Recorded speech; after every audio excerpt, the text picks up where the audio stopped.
Welcome to the Business Networking and Referrals podcast. I'm Faithann Basore, founder of the Networker's Tour Guide.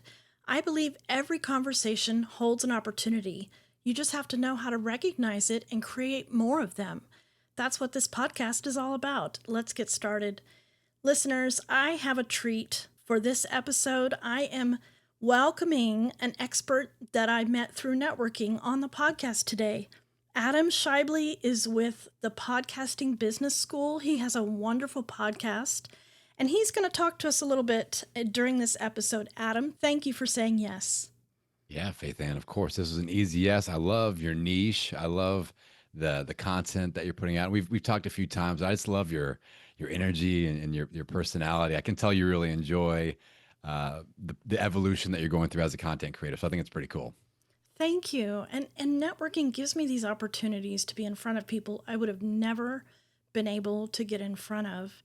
I want you to tell the listeners about your podcast, and then I want to tell the listeners how I got connected with you, because it's kind of an interesting roundy round. It starts way out and gets to the middle, and then we're going to have some really great practical tips for my listeners who have their podcasts. You're going to want to listen to this because Adam has great tips that are easy to implement. So first, tell us about Podcasting Business School. Podcasting Business School exists because of my first 3 years as a podcaster and how rough they were. I launched in 2015 with a health podcast because I was a fitness facility owner, and I really struggled. I earned $37 total dollars in my first 3 years and didn't grow, really zero ROI, and thought about quitting every day for 3 years.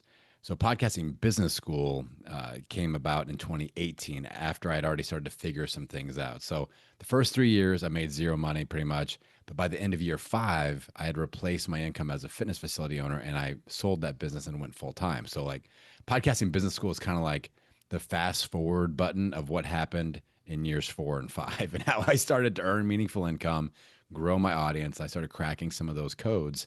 And that's what my show and my brand is all about today. And I'm obsessed with helping brand new podcasters, established podcasters figure out how to earn meaningful income and average at least 1,000 downloads per episode. I feel like those are both very achievable goals. Yeah, and just even having that number, when you start podcasting, you have no idea what the benchmarks are. So at least if you're saying to the listeners that 1,000 downloads per episode is achievable, then that gives us a little bit of hope, you know? Yeah. Yeah. And podcasters need that. It's a wild and crazy journey of a lot of starting, stopping, trying things. What's good? I don't know. Am I doing good enough? Imposter syndrome, like all that stuff creeps in. So yeah, I do like saying, hey, 1,000 true fans is very possible. It'll put you in the top 20% of all podcasts, by the way. But you can do so much with 1,000 people listening to your show, and it's not going to happen overnight. But again, it's very achievable, and I like to put that benchmark out there and help people achieve it. And so you have a community, and then you also you do private coaching to help those podcasters meet those benchmarks and maybe fast forward their own frustration in the process. Yeah, and shout out to Faithann. She's in my school community, and I love that. That's kind of a new adventure for me. I've done group coaching and memberships, and this is kind of the evolution of all that. And I really love that community, that platform. And yeah, it's simple. I'm an online business minimalist, so I try to make everything as simple as possible. I believe in less but better, simplify so that you can multiply. Like all those sayings, I apply as filters in my business. And yeah, so got a community. I do one-to-one consulting, and that's pretty much it. Well, listeners, I met Adam very roundabout. So I talk about the organization BNI, which stands for Business Network International. Have you ever heard of that organization before? Yeah, I was in BNI when I owned my fitness facility. I was in BNI for at least 3 years, I think, and yeah, loved it.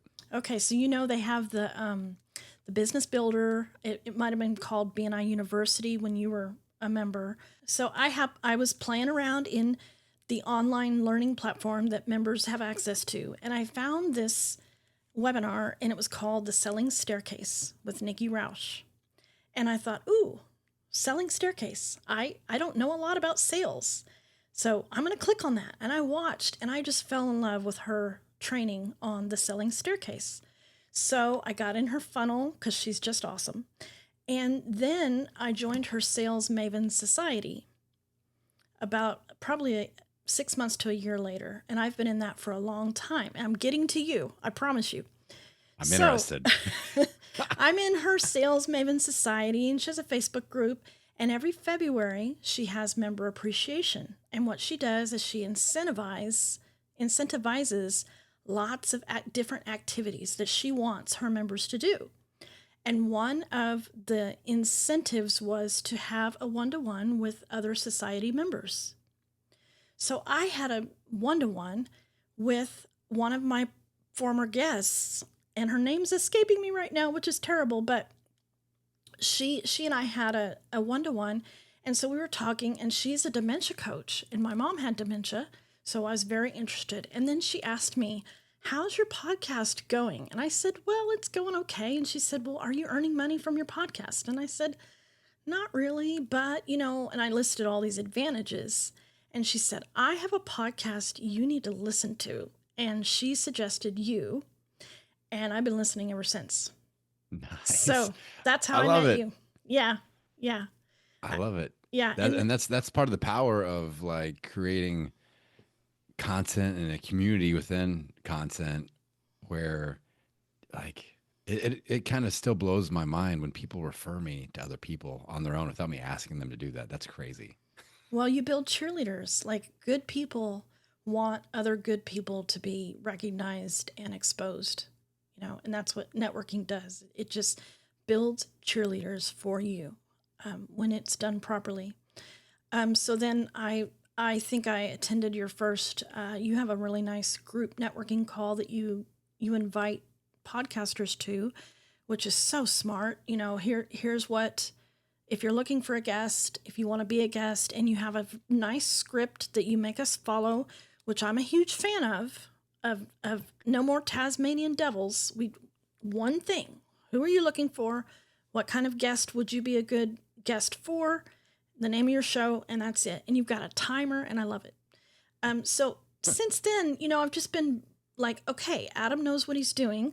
And so I want to get into something that I did with my podcast because of your episodes, your podcast. You talk about being searchable. And so I changed the name of my podcast because I was like, well, nobody's going to type in the Networker's Tour Guide. Like, no one's going to type that in if they're listening or looking for a networking podcast. So I changed the name, and I have you to thank for that. So why don't you tell the listeners how important it is when you're naming your podcast? Yes. So at some point you heard me do the talk. That's like it's like I'm a dad of teenagers. Not we at one point we had to sit down and have the talk, but this is a different the talk. And so this is the talk about, do we really want to grow an audience or not? Is your podcast more than a hobby? If it is a hobby, if it's a passion project, if it's like I paint and I podcast, you can do whatever you want. So I'm not going to infringe upon your hobbyist rights. But if you're like, I need to grow an audience, I have business goals, we can't have business level goals and hobby level efforts and focus. So we got to level that up a little bit. So the name of your show is the most important thing when it comes to what we refer to as organic discovery on podcast player apps, or AKA podcast SEO. And before all the SEO experts chime in on like, this isn't website SEO, this isn't blog SEO, we're specifically thinking about, for Faithann's podcast, what are her ideal listeners searching for in the search bar on Apple Podcasts and Spotify. Those are the two big ones. So what are they putting in there specifically, keyword wise? So I figured out this is the most important search engine optimization tool that we have as podcasters. And even more importantly, the first word in the name of our show has the most SEO power. So we have to think like, what is that one word that our ideal fit listeners are searching? Let's try to make that the first word in the name of our show. So I've done, an infinite amount of experiments with this, with my own show, with my clients, with my community members, with my listeners, and it works every single time. And it could be as easy, like, let's pretend that my show was called The Podcasting Business School. if I were to just erase the word the off the front edge and make the first word a keyword, which is now podcasting, which is a very strong keyword in my niche, I will double, triple, 5x, 10x my downloads just because of that. And I have people do this all the time. I'm like, oh, delete the, and you'll skyrocket your downloads. And they're like, this is dumb. There's no way that's gonna work. And then it does. And I'm like, oh, told you so. So where podcasters mess it up is we are very creative people, and that is a negative when it comes to being strategic with the name of our show. And we also don't know what we're doing a lot of times. Like, I didn't know what I was doing as a podcaster. In 2015, I launched a podcast. I had zero social media, zero email marketing skills. It's like trying to learn the language of podcasting, email marketing, and social media. It's like learning English, Italian, French, Spanish all at once. It's really hard. And it obviously doesn't go very well. So most podcasters are doing that. So I like to give them a framework and go, okay, we're going to name your show strategically, and then we turn on all the creative juices. We hit that switch when you create actual content. Like right now, me and Faithann, we can be creative. We can pour into you with all of our creativity, but none of you will find this if our name is called Living, Life, and Lovin', and like, or like something that's like your Instagram handle, or oh, Adam, I've got a book, so I'm going to name my show the same as the book. And I'm like, you put all that effort into doing a book, make that book highly searchable for being a book. We're going to put a lot of effort in this podcast, make the podcast searchable for being a podcast, or website. You put a lot of effort into that, make that searchable to be a website. They don't all have to be the same thing in the name of branding, because that's probably going to hurt us. I have a lot of podcasters that are like, but Adam, my show's called Living, Life, and Lovin', and I've already trademarked it. I've already paid to trademark it. I'm like, that's called learning expense. Like, that's called, you went to podcasting university and paid however many hundreds of thousands of dollars or whatever it costed. I don't even know. I don't even have my name trademarked. So that tells you how important I think it is. So, but this is the number one thing. Like, people find my show because of the SEO factor. So I messed this up when I first launched this show in 2018. I called it Casting the Pod, a play on words, the word podcasting, ha ha ha, casting the pod. And that show, in 100 episodes, did about 5,000 total downloads. At episode 101, I switched it to Podcasting Business School, and we're approaching 700,000 downloads. So, like, big difference. Same content, big difference. The right people are finding it now, and it's one of the most downloaded shows about podcasting in my niche. So that's like, when I read the name of your show, to give you the quick Cliffs Notes, I want to know, when I read the name, I want to know what it's about. I want to know who it's for, and I want to see one keyword in the first word position, and ideally another keyword that kind of identifies who your people are. That's my little recipe. So, using my show as an example, how did I do? So, I was the networker's tour guide. No one's going to search tour. No one's going to search guide. And then I think it had an apostrophe, networkers. Now it's called Business Networking and Referrals. Yes. Yes. So we got rid of the, which is always a great step. And look at each individual word of the name of your show. I'm having more people do this, where I go, okay, just look at each individual word and just put a green checkbox next to a word that you feel like someone is searching for. So, the networker's tour guide. So the word the, no, that doesn't, nobody goes to Spotify and just puts in the, you know. Networkers, maybe, but it also might be like somebody about computer networking, or like there could be other, that's confusing. It's not real specific. The word tour, maybe, but it's probably about travel. Wrong niche. Guide, no. So we got a 0 across the board there of green check marks. Now, starting with the word business, amazing keyword, let's go. And so, like, that's the word networking referrals, like all those things, it all works. And we know who it's for, we know what it's about. We've got keywords in there. We got a keyword in the first position. And that's what I ask for. Like, that's when somebody, especially when somebody pays me their hard-earned money, and they're like, I need to grow. I go, okay, here's what we're going to have to do, and you need to be okay with it. If they say no, I won't work with them, because I know how big of a deal this is. So if they won't change the name of their show, they're not a good fit for you. No go. I mean, if I identify that as like, listen, all these other things are loaded and ready to go. You need to flip the switch of allowing the right people to find you, and you're going to explode. If I feel like that's the situation and they won't do it because they want because of branding or it's their IG handle or they trademarked it. And I'll be like, all right, I can't help you because we can do all the social media voodoo sorcery in the world. And you're going to burn out. It's not going to work. Mm. So I have a couple questions. Did you have a mentor help you, or how did you come to the that realization on that 101 episode? Oh, I need to change the name. Great question. So I think my journey was so long and painful because I did not have a mentor. Like I couldn't find one, to be honest. I mean, I owned a gym. I launched a health podcast. I didn't know any other podcasters. I recorded my first 7 episodes in GarageBand, and I had heard that in my hometown there was an insurance agent that had a podcast. I signed up to meet with them. He thought I was coming in to talk about insurance. And I like sneak attacked him like, hey, I heard you have a podcast. How do you make it go on Apple and Spotify? And he had to sit down and show me how to connect it to Apple Podcast Connect. Like I knew nothing. I knew nobody. And that's why I was just so grueling. And that's why I kind of do what I do now. I'm grabbing people going, listen, it's kind of like one of those obstacle course races, one of those mud races where you're running through the mud and there's that big 9-foot wall. And like I have scaled the wall. I'm at the top and I'm pulling podcasters over. Go, hey, this is gonna be really hard to climb yourself. It's really slippery and muddy. How about you just take my hand and I'll toss you over, and now we can make some progress. That was, that's kind of why I do what I do now.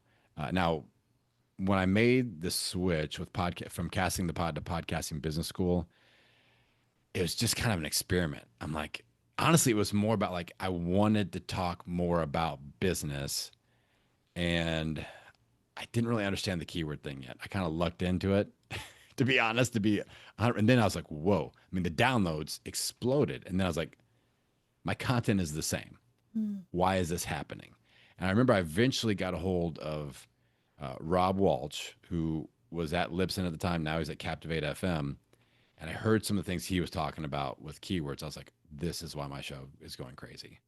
And like I was getting less than 40 downloads an episode. And soon I was doing like 10, 15, 20,000 a month in downloads. And I was like, this is insane.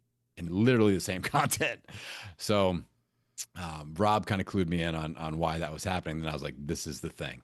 And I've been preaching about podcast SEO and keywords for 5+ years, 6 years now. And I know it's kind of a hot topic now, but I've been like on the soapbox. A lot of the podcast coaches that are teaching this learned it from, or heard it from me, or me or Rob probably. But I would go on stage at Podfest every year and just preach and tell people like, you got to change the name of your show. And yeah, now people are really starting to get it, and I love seeing the results. Let's say you have a listener. One of my listeners says, "Yeah, I'm going to try that." Is it hard to do? No, all we do is you want to make sure that you are changing it to something that will be more effective. So if we aren't putting keywords in there, it's probably not going to be worth a rebrand. But if you're like, all right, I'm going to follow Adam's little formula. I think I got this right. I'm going to move a keyword into the first word position. Let's dance. Let's party. Then to actually do it, all you need to do is go into your podcast host. Like I host inside of Libsyn, and a lot of people are in Buzzsprout or Captivate or whatever. And you just go in and you update the name of the show, and then it just updates everywhere. And ta-da! And probably should update the art as well. And that helps.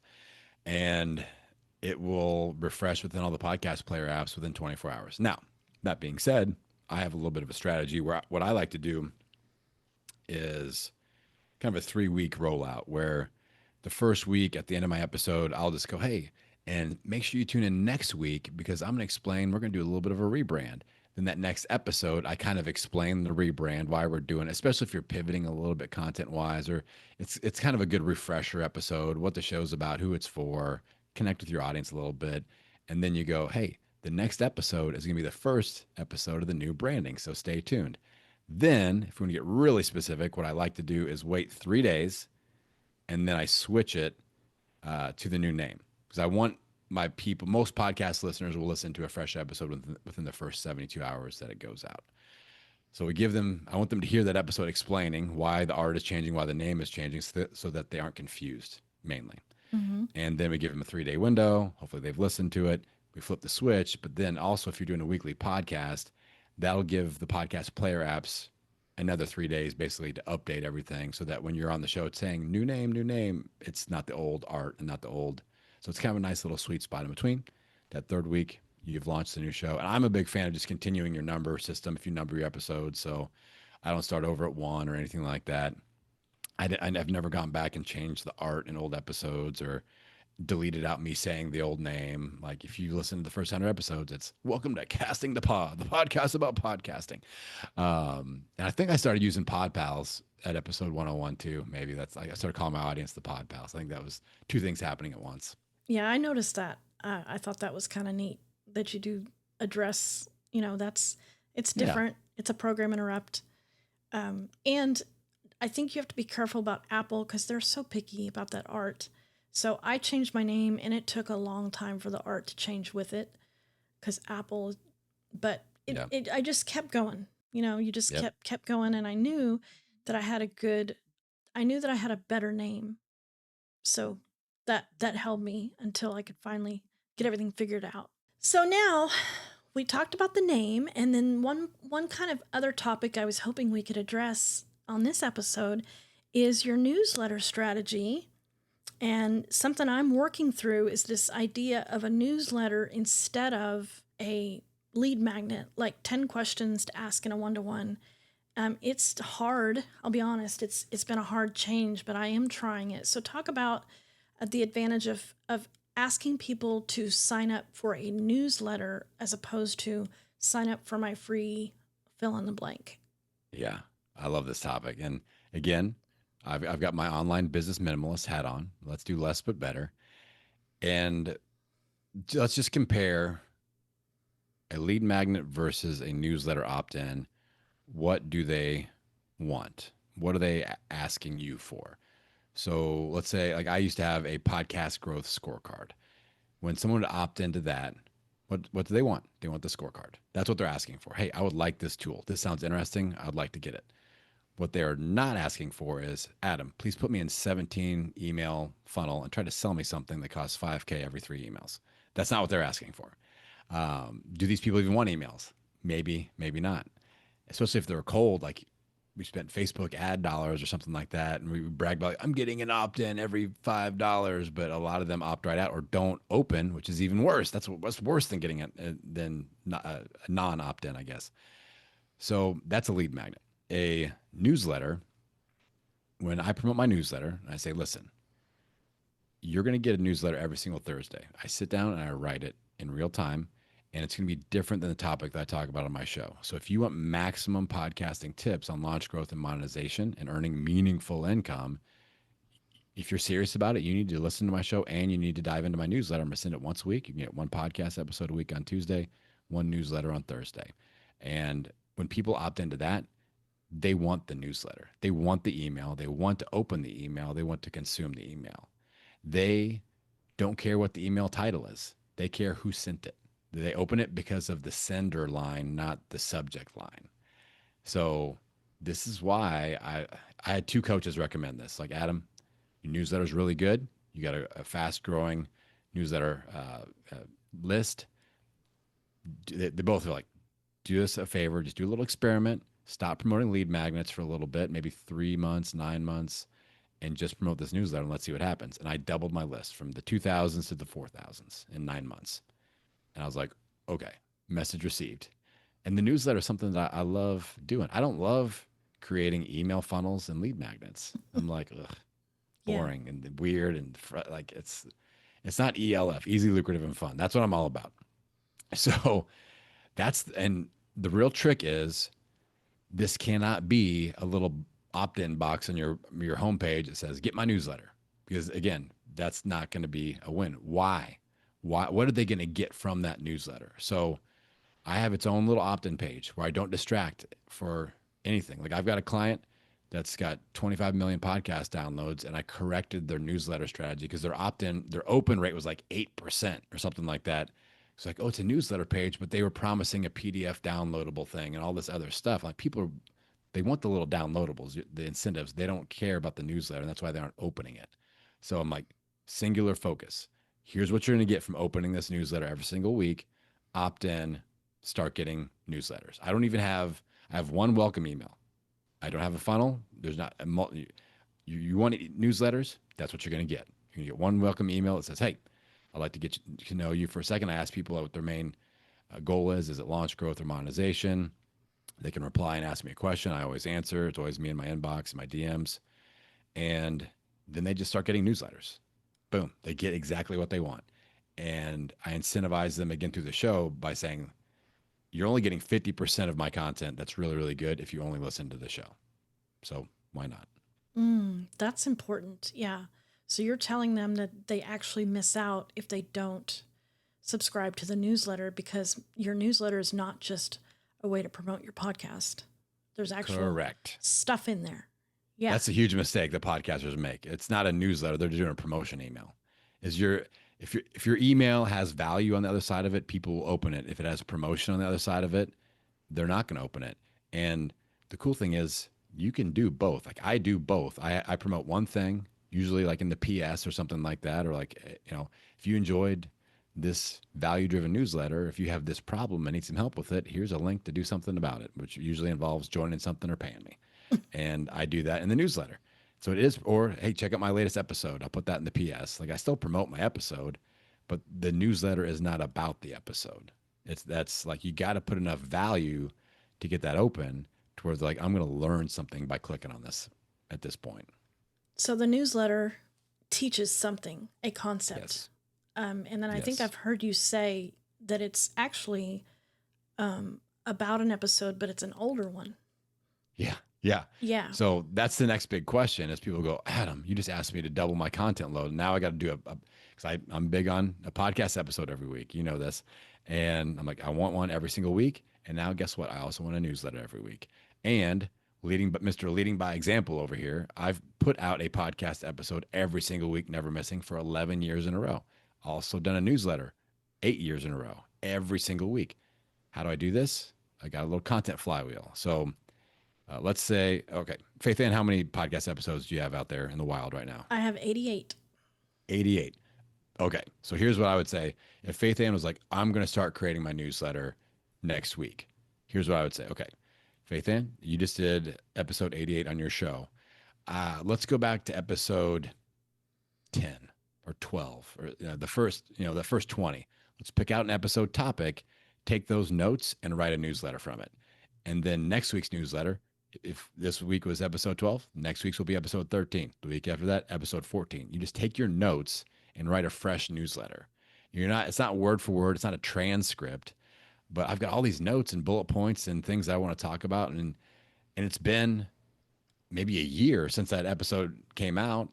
So it's a fresh topic in the mind of your content consumers. And guess what? You have new thoughts, opinions, and strategies, new experiences on that topic as well. So it's always like I like a 2 to 3 month buffer, but if you've got a bunch of episodes, you can start in the Wayback Machine and you've got 88 weeks of newsletters, fresh, hot out of the oven, ready to go that you don't have to think of and go, what am I going to write about today? Like writer's block isn't a thing. You just take the notes, one simple, maybe you had like 5 tips on episode 11. You take one tip and dive deep on it in the newsletter. And that's the newsletter. And it's good. I never even refer back to the old episode that I did. Again, you give me 2 months to form new opinions and ideas and strategies, it's going to be a little bit different. So maybe I don't even want to refer back to the episode.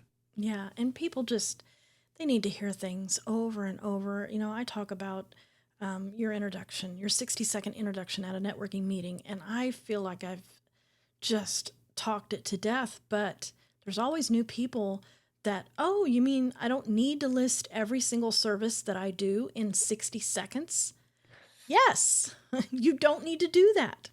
And I was just talking to somebody yesterday, and I told them, if you can narrow in, they'll broaden out.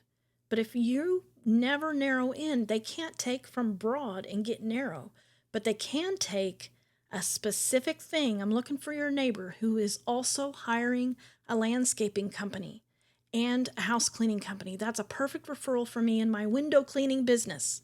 So I'm getting you narrow, and they will say, oh, well, I know this person.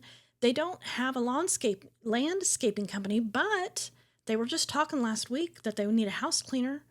Or, they'll broaden out if you start narrow. And that's just something I know in my bones. And then I'm like, man, I feel like I've talked about this so much, but new people are always like, oh, I never thought about it before like that. So, Yeah. I mean, as content creators, we're creating content. So for me, I create content on my podcast every week, newsletter every week, and social media every day. So I'm exposed to all of that. I'm like, I'm talking about the same stuff all the time. Oh my gosh, it's too much. It's too much.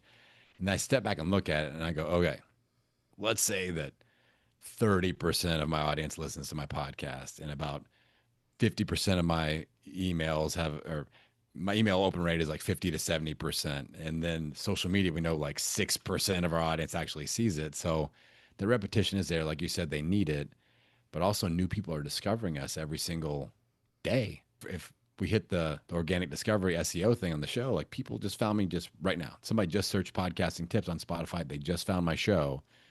I can't not repeat the most important topics because I owe it to that person. oh, Because yeah. that's the thing that's gonna hit the fast forward button for them, right? Well said. Yeah, 100%. I love it. Okay, well, this has been great. And I'm hoping that, especially my friends who have podcast episodes, I'm going to be like, you need to listen to this one. I want them to listen to all of them, but this one in particular.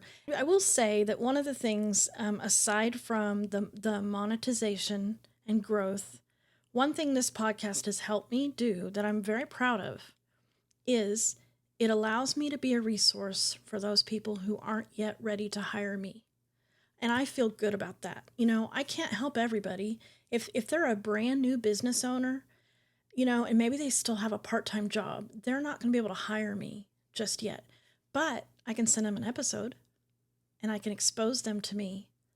And I love that. But I also love this piece that you brought, more awareness for me. If I'm doing all the work, I might as well, like you said, make it simple and get money from it because I'm already Yep. having to put all the work in. So I appreciate all the insights that you've given me and the Yeah. listeners. Yeah. And one of the things I like to remind podcasters or content creators in general, the way I say it is we get to do something that less than 1% of the human population gets to experience, and that is help a complete stranger change their life for the better in some way. So I know that there are people out that have listened to my show for years and years and years, and I will never talk to them. I will never talk to them because for whatever reason they don't reach out or whatever, and they have made money or they have maybe simplified their content schedule and got themselves an extra day off per week that they can spend coaching their kids' baseball team or yeah, like little stuff like that. That's unique and special when it comes to content creation. And a lot of times we don't think about that enough. I think that's, like you said, that's a nice being able to impact somebody that you never would have been able to touch or help out, in person, especially. It's pretty wild and something we got to keep in mind. Yeah, for sure. Okay, well, I have one more question, and it actually, you inspired it, and it's what I'm asking now all my guests because it came from you. So, Adam, what's the one thing that when your clients get on board with, not prospects, but clients, when your clients get on board with trusting you about, everything gets easier?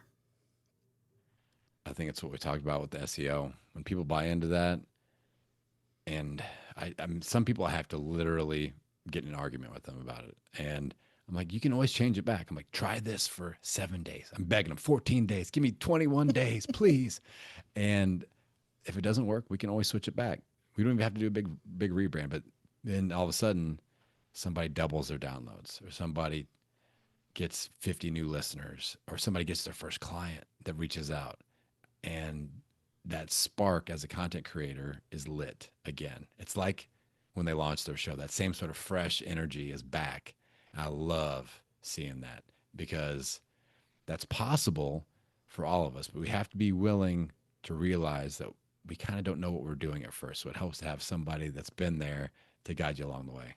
Yeah, for sure. Yeah, and when you learn new things and I even say the name of my podcast now, I say it with more pride because I know I'm not just a coach who dabbles in podcasting. I know that I'm approaching my podcast with the excellence that I approach all my other work. And I'm learning from people who know how to do it. And so I think it even comes out in the way I say it. So I thank love you. hearing that. Yeah. You are a podcaster. One of my Thank you. clients one of their wins, I remember that we were working on kind of optimizing thing, and she had been podcasting for quite a while, but we finally got some traction, some growth, and we do, little our weekly session or whatever, and she shows up all excited, and she's kind of like tearing up. She's like, Adam, I was at a networking event, and I introduced myself. I described myself as a podcaster for the first time. She's like, "Hi, I'm blah blah blah. I'm a podcaster," and and she said that was the first time she ever felt pride in that. Mm. And I was like, "This is why I do what I do. It's awesome." Yeah, and just a quick aside, listeners, in the networking community, we know that sometimes we could have as much as a minute, and sometimes the only thing we're allowed to say during that introduction time is the name of our business. So you know what I do? I say, if I only can say the name and name of my business, I say I'm Faithann Basore with the Networkers Tour Guide and host of the Business Networking and Referrals podcast. Because if I don't say that, they have no way of even putting me in a box because no one knows what the Networkers Tour Guide is. But as soon as I say host, now, like, oh, she hosts a podcast. That's something. And so I love that too. For that reason, Hmm. if I only have 10 seconds, that's what I say. It's cool. Yeah. I support that message. Yeah.